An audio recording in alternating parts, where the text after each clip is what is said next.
O novo CPC prevê que em todas as ações que tratem de direitos dos quais as partes possam dispor, o juiz deverá realizar uma audiência de conciliação antes da apresentação de defesa pelo réu. Somente com o encerramento da audiência, não tendo havido transação, terá início o prazo para contestação, art.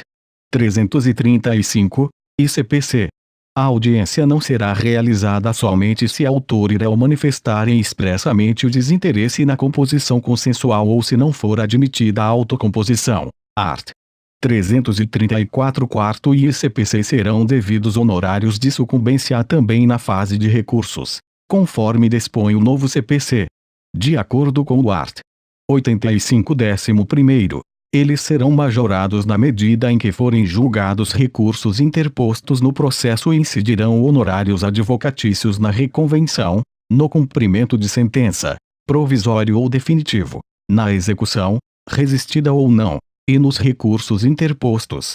Cumulativamente ao julgar recurso, o tribunal majorará os honorários fixados anteriormente e levará em conta o trabalho adicional realizado em grau recursal, sendo vedado ao tribunal, no cômputo geral da fixação de honorários devidos ao advogado do vencedor, ultrapassar o máximo de 20% sobre o valor da condenação, do proveito econômico obtido ou, não sendo possível mensurá-lo, sobre o valor atualizado da causa. A contagem dos prazos será feita em dias úteis, sendo que ficará suspenso por um mês, nos dias compreendidos entre 20 de dezembro e 20 de janeiro, inclusive ademais. Os prazos para recursos foram unificados em 15 dias, salvo os embargos de declaração, cujo prazo será de 5 dias nas execuções que envolvam pagamento de valores.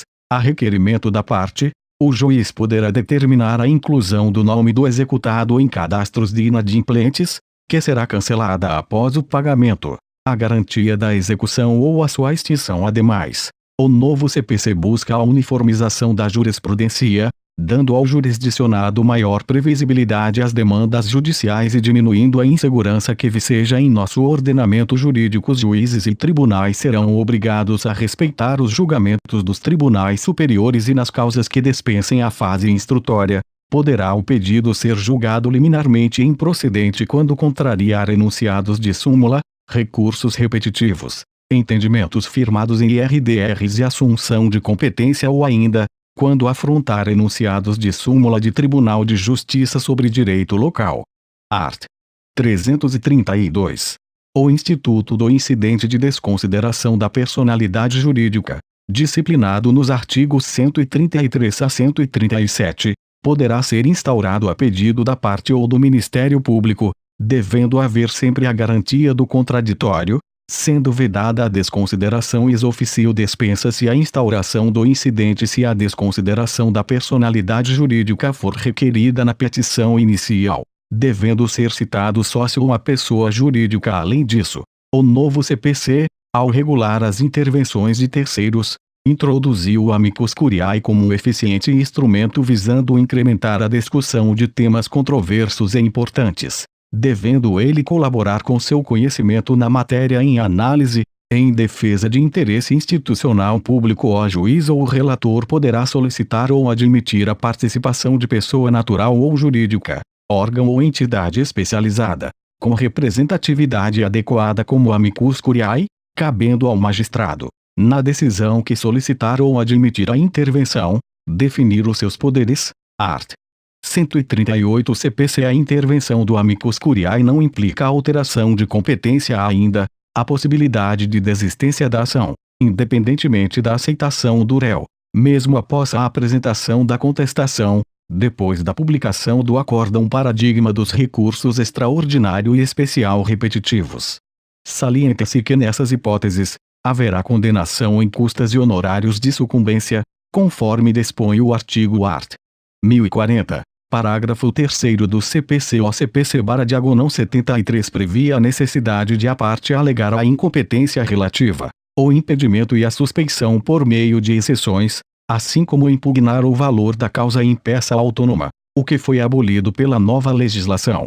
O novo CPC determina que todas as matérias de defesa devem ser deduzidas na própria contestação, artigo 337, simplificando a defesa do réu. O novo CPC prevê, expressamente, a possibilidade de que o juiz, ainda no curso do procedimento, havendo cumulação de ações, conheça e julgue uma delas antecipadamente, se um dos pedidos se mostrar incontroverso ou a sua causa estiver madura para julgamento, não depender de mais produção de provas, ainda que as demais ações cumuladas no mesmo processo não estejam aptas a julgamento, julgamento parcial de mérito, além da extinção do agravo retido.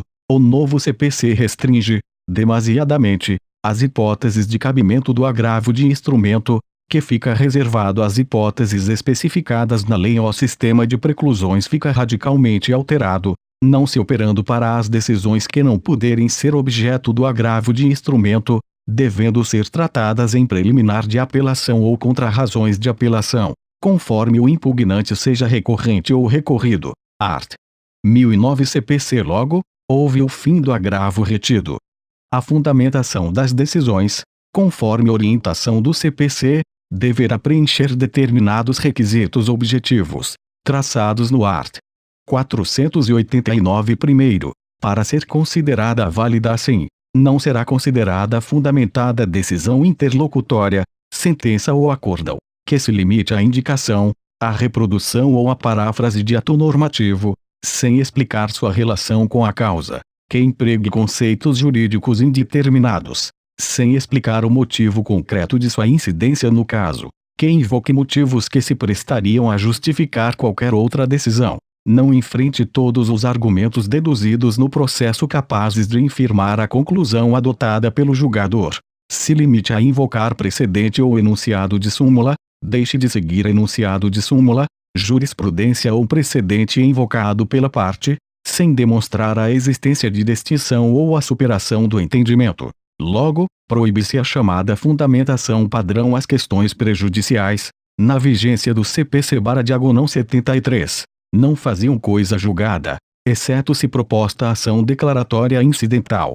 Com o advento do novo CPC, a decisão que julgar total ou parcialmente o mérito tem força de lei nos limites da questão principal expressamente decidida, aplicando-se essa força à questão prejudicial, decidida expressa e incidentemente no processo. Desde que dessa resolução dependa o julgamento do mérito, tenha havido a seu respeito contraditório prévio e efetivo, não se aplica aos casos de revelia, e o juízo tiver competência em razão da matéria e da pessoa para resolvê-la como questão principal.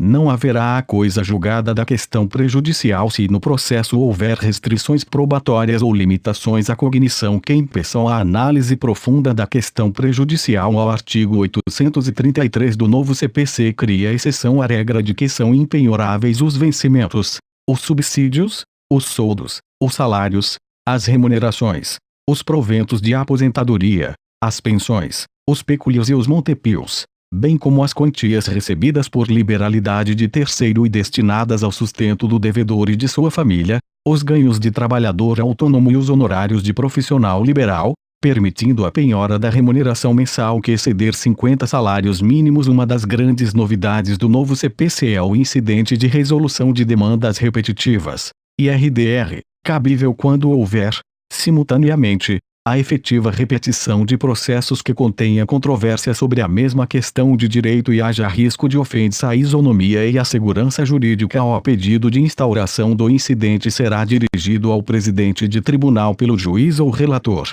pelas partes, pelo Ministério Público ou pela Defensoria Pública, estimulando a uniformização da jurisprudência também nos estados.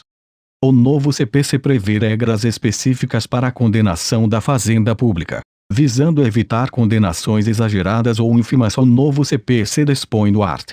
85 terceiro acerca de escalonamento de honorários, que podem variar de 10% a 20%, se a causa for de menor valor, até de 1% a 3%, se a condenação da fazenda pública envolver valores maiores ainda. O novo CPC, no artigo 496, parágrafo 3º, assinala os casos em que não haverá o duplo grau de jurisdição obrigatório, ampliando as hipóteses do Código anterior. Não ocorrerá o duplo grau quando a condenação ou o proveito econômico obtido na causa for de valor inferior a 1.000 salários mínimos para a União, autarquias e fundações de direito público, 500 salários mínimos para os estados, Distrito Federal, autarquias e fundações de direito público e os municípios que constituam capitais dos estados. Sem salários mínimos para todos os demais municípios e respectivas autarquias e fundações de direito público. Também não se aplica a regra do artigo 496 CPC quando a sentença estiver fundada em súmula de Tribunal Superior, acordão do STF ou STJ em julgamento de recursos repetitivos, entendimento firmado em IRDR ou de assunção de competência, entendimento coincidente com orientação vinculante firmada no âmbito administrativo do próprio ente público, consolidada em manifestação, parecer ou súmula administrativa. Ao artigo 937-V do INCPC passa a permitir a sustentação oral no agravo de instrumento interposto contra decisões interlocutórias que versem sobre tutelas provisórias de urgência ou da evidência. Ao artigo 937, parágrafo 3º assinala que nos processos de competência originária do tribunal previstos no inciso V, na ação rescisória, no mandado de segurança e na reclamação, caberá sustentação oral no agravo interno interposto contra a decisão de relator que o extinga. Nos incidentes de resolução de demandas repetitivas, cada parte terá até 30 minutos para sustentar oralmente ao advogado com domicílio profissional em cidade diversa daquela onde está sediado o tribunal. Será facultada a realização de sustentação oral por meio de videoconferência ou outro recurso tecnológico de transmissão de sons e imagens em tempo real, desde que o requeira até o dia anterior ao da sessão.